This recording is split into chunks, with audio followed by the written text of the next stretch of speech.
வணக்கம். இந்த நாளில் சின்ன சின்ன வெளிச்சங்களில் இன்னொரு புதிய சிந்தனையை தெரிந்து கொள்வோம். ஒரு திரைப்பட இயக்குனர் இயேசு கிறிஸ்துவின் வாழ்க்கை வரலாற்றை திரைப்படமாக எடுக்க முடிவு செய்தாராம்.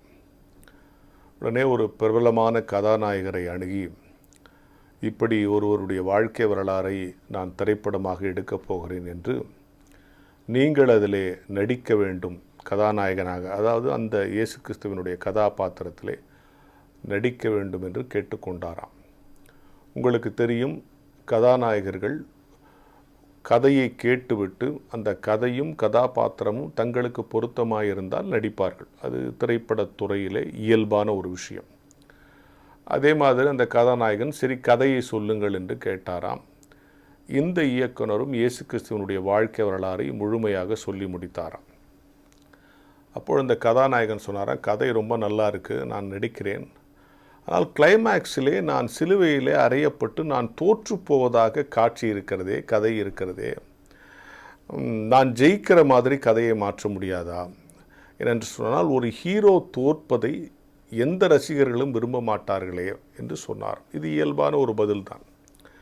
அதற்கு அந்த இயக்குனர் சொன்னாரா, இல்லையா, இது நம்ம வரலாற்றை நாம் திரைப்படமாக எடுக்கிறோம், நம்முடைய கற்பனை கதையாக இருந்தால் நாம் மாற்றிக்கொள்ளலாம், இது ஒரு வரலாறு, இந்த வரலாறு இப்படித்தான் முடிந்திருக்கிறது, எனவே சிலுவையிலே அறைகிற மாதிரி தான் கடைசியாக அவருடைய மரணம் நிகழ்கிறது, அப்படித்தான் நாமும் காட்சி வைத்தாக வேண்டும் என்று இந்த இயக்குனர் சொன்னாராம்.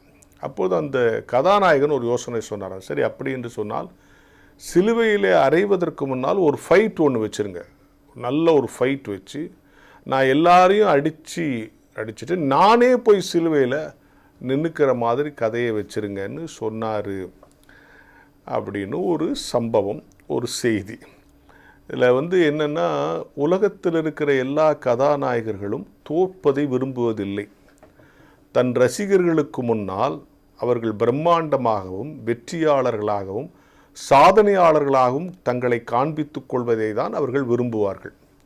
ஆனால் உலகத்திலே ஒரே ஒரு கதாநாயகன் தன்னுடைய மக்கள் மேம்பட வேண்டும் என்பதற்காக தன்னையே சிலுவையில் அறைவதற்கு ஒப்பு கொடுத்தார் என்பதுதான் இயேசு கிறிஸ்துவனுடைய வாழ்க்கை வரலாறு, இல்லையா? தன்னுடைய மக்கள் மேம்பட வேண்டும் என்று நினைக்கிறவர்கள் தலைவர்கள், தன்னுடைய மக்களுக்கு முன்னால் தான் மேம்பட்டவனாக மட்டுமே காட்சி அடைக்க வேண்டும் என்று நினைக்கிறவர்கள் ஹீரோக்கள். இதுதான் வித்தியாசம். ஒரு ஹீரோ என்ன நினைப்பானா, தன்னுடைய ஃபேன்ஸுக்கு முன்னால் தான் பிரம்மாண்டமாக இருக்கணும், தான் ஜெயிச்சுக்கிட்டே இருக்கணும், தான் வெற்றியாளனாக இருக்கணும், தன்னை அப்படி ப்ரொஜெக்ட் பண்ணுறது தான் ஒரு ஹீரோ விரும்புவார். ஆனால் ஒரு தலைவர் தான் எதை இழந்தாலும் தன்னை பின்பற்றுகிறவர்கள் மேம்பட வேண்டும் என்று நினைக்கிறவர்கள் தான் சிறந்த தலைவர்கள்.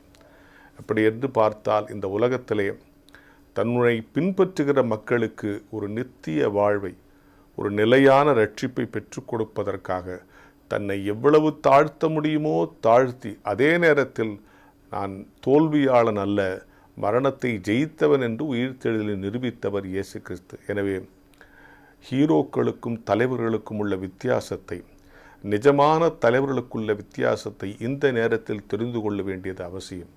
ஹீரோக்கள் ரசிகர்களுக்கு முன்னால் பிரம்மாண்டமாக இருப்பார்கள். அந்த பிரம்மாண்டம் கட்டமைக்கப்பட்ட கற்பனையான பிரம்மாண்டம். தலைவர்கள் தங்கள் மக்களை மேம்படுத்த தங்களை எந்த அளவும் தாழ்த்தி கொள்ள தயாராக இருப்பார்கள்.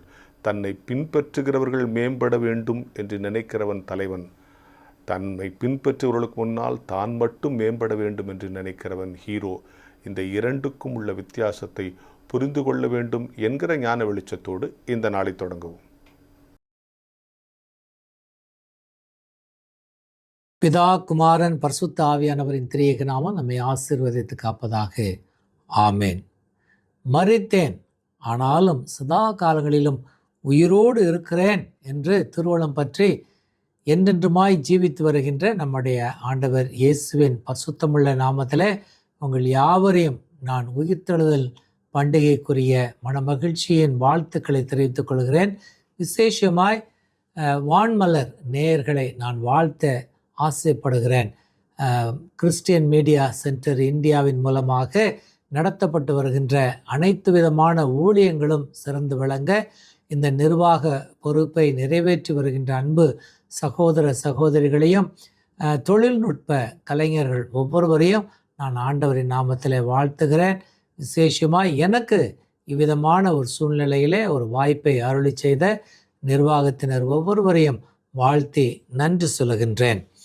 கர்த்தர் உயிர்த்தெழுந்த பண்டிகைக்கு பிந்தின முதலாம் ஞாயிற்றுக்கிழமைக்குரிய தியான பகுதியை நாம் வாசித்து அதன் பேரில் தியானிக்கவும் நாம் ஆயத்தப்படுவோம். ஏனென்றால் இந்த பகுதி நமக்கு மிக முக்கியமான ஆசீர்வாதத்தை நமக்கு கொடுக்கக்கூடியதாக இருக்கிறது. யோவானின் நற்செய்தி நூல் 21ஆம் அதிகாரம் 15 முதல் 19 வசனங்களின் அடிப்படையிலே நாம் சுருக்கமாய் இந்த தியானத்தை நடத்த ஆயத்தப்படுவோம். ஆண்டவர் இயேசுவினுடைய சீடரும் மிக நெருக்கமான ஒரு சீடராக இருந்த நண்பருமான பேதுருவும் அவரோடு சேர்ந்து இயேசுவுக்கு மிக அன்பான ஒரு சீடனாய் மற்றொருவரும் அந்த ஒரு பகுதியிலே அவர்கள் சேர்ந்திருக்கிறார்கள். இந்த நிகழ்வு இன்னும் 7 பேரோடு சேர்ந்து பேதுருவை பின்பற்றி அந்த திபேரியா கடல் அருகே அந்த கடலிலே அவர்கள் மீன்பிடிக்க செல்வதாக அந்த பகுதி நமக்கு சொல்கிறது. 21ஆம் அதிகாரத்தில் பார்க்குறப்ப ஆரம்ப பகுதியில் காணப்படுகின்ற இந்த மீன்பிடிப்பு சம்பவம் லூக்கா நற்செய்தி நூலில் 5ஆம் அதிகாரத்தில் 1 முதல் இருக்கக்கூடிய அந்த மிதமிஞ்சி மீனை பிடித்து படகில் அவர்கள் ஏற்றுகிறார்கள் என்பதை அந்த நிகழ்ச்சியோடு நாம் ஒத்து பார்க்க முடியும் என்று நான் நம்புகிறேன். அதிக மீன்கள் கிடைச்சிச்சு, ஆனால் ஒரு அற்புதமோ அங்கே நடந்தது.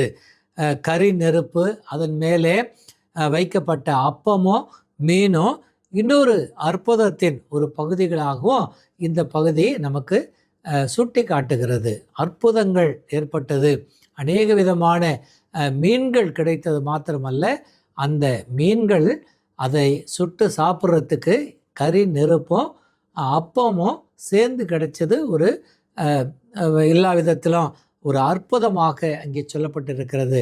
15ஆம் வசனம் சொல்லுகிறது பாருங்க, யோனாவின் குமாரனாகிய சீமோனே என்று ஆண்டவர் அழைக்கின்றார். என்னிடத்துல நீ அன்பாய் இருக்கிறாயா அப்படின்னு ஆண்டவர் பேதுருவிடத்தில் கேட்குறப்ப அவர் நான் அன்பாக இருக்கிறேன் இல்லைன்னு சொல்லியிருக்கலாம். ஆனால் அதுக்கு பதிலாக அவர் நேசிக்கிறேன் ஆண்டவரே அப்படின்னு பதில் சொல்கிறாரு. அகப்பாவோ என்று ஒரு கிரேக்க சொல்லு நமக்கு தெரியும். அது அன்பாய் இருத்தலுக்கு அன்புக்கு அகப்பே என்று நாம் சொல்லுவோம். ஆனால் நேசிக்கிறேன் என்பதை ஃபிலையோ என்று சொல்லப்படுகின்ற ஒரு வார்த்தை இங்கே பயன்படுத்துகிறது. அகப்பே என்ற வார்த்தை கடவுளிடத்திலே நாம் கொள்ளுகின்ற அந்த அன்பை நமக்கு சொல்லுகின்ற ஒரு வார்த்தை.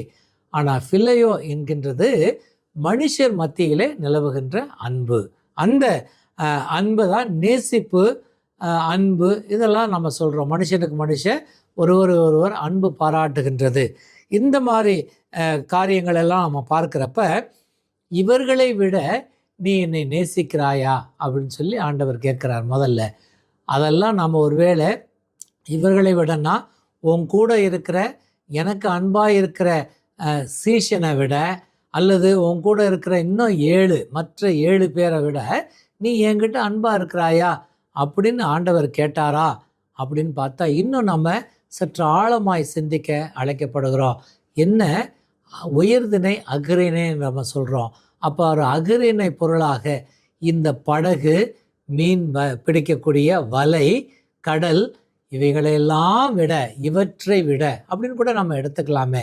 இவர்களை விட என்று சொல்வது காட்டிலும் இவற்றை விட நீ என்னை அன்பு பாராட்டுகிறாயா, நேசிக்கிறாயா அப்படின்னு சொல்லி தான் ஆண்டவர் கேட்குறார்.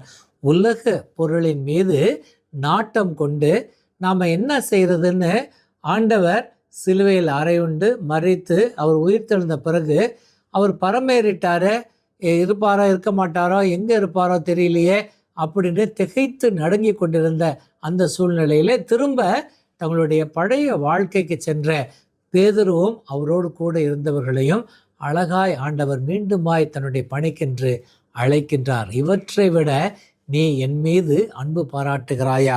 அப்படி அன்பு பாராட்டுகின்ற போது உலகத்தின் தேவைகள் குறித்தான எந்த விதமான ஒரு எண்ணமும் ஆசையும் உனக்கு இருக்க வேண்டிய அவசியம் இல்லை என்று சொல்கிறார். 17ஆம் வசனத்தில் பாருங்க, பேதுரு துக்கப்படுறார். என்கிட்ட பார்த்து இந்த கேள்வி கேட்குறீங்களே, நீ அன்பா இருக்கிறாயா, நீ நேசிக்கிறாயா, அப்படிலாம் கேட்குறீங்களே சாமி. 3 தரம் கேட்கிறார். நல்லா யோசித்து பார்க்கணும். இதே பேதுருட்ட ஆண்டவர் ஏற்கனவே சொன்னார், நீ என்னை 3 தரம் மறுதலிப்பாய். சேவல் 2 தரம் கூவுகிறதுக்கு முன்னே நீ 3 தரம் என்னை மறுதலிப்பாயின்னு சொன்னாரே.